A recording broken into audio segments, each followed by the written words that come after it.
How to return online order CEX store. Firstly, you need to understand CEX's return policy. When dealing with returns for CEX online purchases, customers have a 14-day window from the date of receipt to notify CEX of their intention to return the item. This notification can be made via email or through their online account.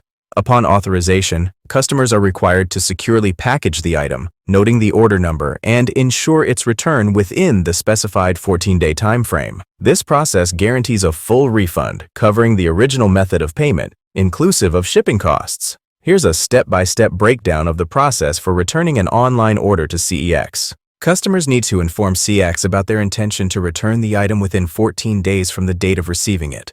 Once the return request is approved by CEX, customers can proceed with the return process. The item should be securely packaged, and it's important to prominently display the order number on the package. The packaged goods must be sent back within the specified time frame to qualify for a full refund, which includes the original shipping cost. Upon receiving the returned item, CEX will inspect its condition to ensure it meets the return criteria. CEX will initiate the refund using the original payment method. This refund encompasses the entire amount, covering both the original purchase and return costs.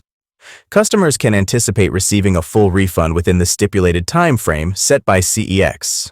This process ensures that customers follow the necessary steps to return an item, and upon meeting the criteria, they can expect a full refund processed back to their original payment method within the specified time frame.